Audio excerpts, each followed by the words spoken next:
የእሳት ነቢይ የኤልያስ ተአምራትና ድንቅ እርገት። በጥንቱ እስራኤል ምድር ኤልያስ የሚባል ሰው ይኖር ነበር።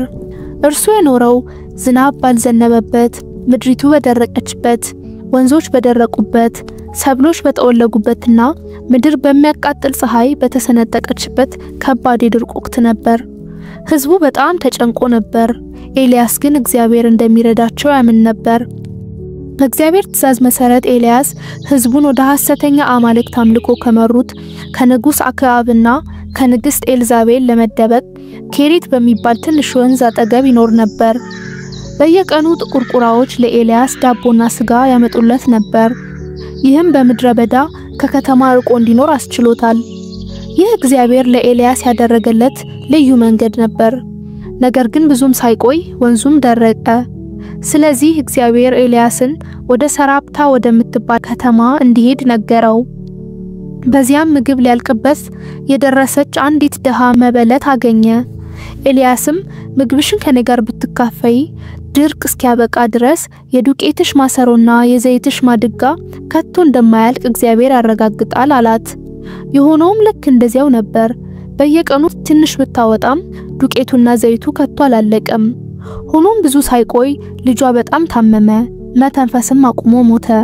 መበለቲቱ ልቧ ተሰብሮ ይህ ለምን ሆነ ብላ አለቀሰች። ኤልያስም በጣም አዝኖ ወደ እግዚአብሔር አጥብቆ ጸለየ። ጌታ ሆይ እባክህ ይህን ልጅ ወደ ሕይወት መልሰው። ከዚያም ተአምር ተከሰተ። ልጁ እንደገና መተንፈስ ጀመረ። ሴትየዋም በደስታ ተውጣ ኤልያስ በእርግጥ እግዚአብሔር ሰው መሆኑን አወቀች። ውድ የቻናላችን ተከታታዮች ይህን የመሰሉ አስተማሪና ልብ አንጠልጣይ የመጽሐፍ ቅዱስ ታሪኮችን አዘውትረን ስለምናቀርብ ቻናላችንን ሰብስክራይብ በማድረግ እንዲሁም የደወል ምልክቷን በመጫን ቤተሰብ ይሁኑ። በቀጣይ የምንለቃቸውን አዳዲስ ቪዲዮዎችን በፍጥነት እንዲደርሱ ይረዳዎታል። አንድ ቀን እግዚአብሔር ኤልያስን ወደ ንጉስ አክዓብ ሄዶ የማን አምላክ እውነተኛ እንደሆነ ለማረጋገጥ በፈተና እንዲገጥመው ነገረው። ኤልያስም ወደ ቀርሜሎስ ተራራ ሄዶ ሕዝቡን ሰበሰበ። 2 መሰዊያ እንስራ፣ አንዱ ለበዓል አንዱ ለጌታ። በእያንዳንዱ መሰዊያ ላይ በሬ ያስቀምጡ፣ ነገር ግን እሳት አታንሱ። አምላካችሁን ጥሩ፣ እኔም አምላኬን እጠራለሁ። ከሰማይ በእሳት የሚመልሰው እርሱ እውነተኛ አምላክ ነው አለ። የበዓል ነቢያት ቀኑን ሙሉ ጮሁ፣ ዘፈኑም፣ ነገር ግን ምንም አልሆነም። ከሰማይ ምንም ምላሽ፣ ምንም እሳት አልነበረም። ኤልያስም እየተመለከተ ምናልባት አምላካችሁ ተኝቶ ይሆናል፣ ምናልባትም ለመመለስ በጣም ብዙ ስራ በስቶበት ይሆናል እያለ አሾፈባቸው። ከዚያም የኤልያስ ተራ ነበር። የጌታን መሰዊያ አደሰ፣ መስዋዕቱንም በላዩ ላይ አስቀመጠ። ፈተናውንም ይበልጥ ከባድ ለማድረግ ውሃ በላዩ ላይ አፈሰሰ። ከዚያም አይኖቹን ወደ ሰማይ አንስቶ ጌታ ሆይ አንተ አንድ እውነተኛ አምላክ እንደሆንክ ሕዝቡ ይወቅ ሲል ጸለየ።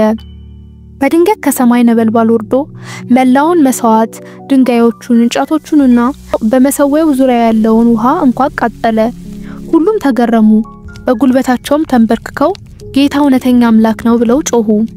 ከዚህ በኋላ ኤልያስ በቀርሜሎስ ተራራ ላይ ለዝናብ ጸለየ። ትንሽ ደመና በሰማይ ላይ ታየች፣ እየሰፋችም ሄዳ በመጨረሻም ዝናቡ በኃይል ወረደ።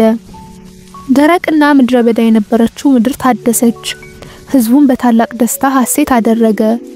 ነገር ግን ንግስት ኤልዛቤል ይህንን ስትሰማ በጣም ተቆጥታ የኤልያስን መገደል አዘዘች። ኤልያስ ለሕይወቱ ፈርቶ ወደ ምድረ በዳ ሸሸ። ብቸኝነትና ተስፋ መቁረጥ ተሰማው። ጌታ ሆይ ከእንግዲህ መቀጠል አልችልም፣ ብቻዬን ነኝ አለ። እግዚአብሔር ግን ለኤልያስ አንተ ብቻህን አይደለህም፣ አሁንም በእኔ የሚያምኑ ሌሎች ብዙዎች አሉ።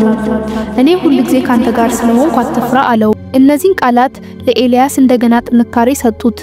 እግዚአብሔርም አንድ አስፈላጊ ተልእኮ ሰጠው። ኤልሳ የሚባል ሰው ፈልግ፣ እርሱ ይረዳሃል፣ አንድ ቀንም ቦታህን ይወስዳል።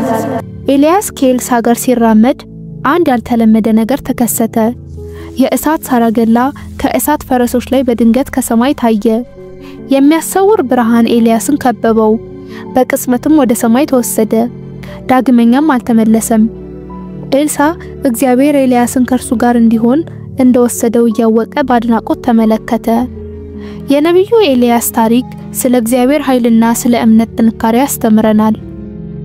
ሁሉም ነገር የማይቻል በሚመስልበት ጊዜም እንኳን በእግዚአብሔር ብንታመን እርሱ ሁሉ ጊዜ ይሰጠናል። ኤልያስ ብዙ ፈተናዎችን ገጥሟል።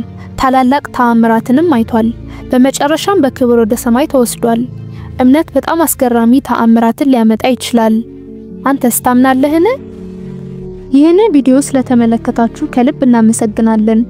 ይህን ታሪክ ከወደዳችሁትና እምነትን ለብዙዎች ለማዳረስ እንድንችል ከረዳችሁን እባካችሁን ላይክ፣ ኮሜንት እና ሼር በማድረግ ለወዳጅ ዘመዶቻችሁ አካፍሉ። ቀጣዩን አስደናቂ ታሪክ እንዳያመልጣችሁ ቻናላችንን ሰብስክራይብ ማድረግን አይርሱ። ይህን የመሰለ ጥራት ያለውን ቪዲዮ ለማዘጋጀት ብዙ ጊዜና ጥረት እንደሚጠየቅብን ልናስታውሳችሁ እንወዳለን። የእርስዎ ድጋፍ ለቀጣይ ስራዎቻችን ትልቅ ብርታት ይሆነናል። እርስዎና ቤተሰቦቻችሁ ሁሌም በእግዚአብሔር በረከትና ሰላም ይኑሩ። በቀጣይ ክፍል እንገናኛለን።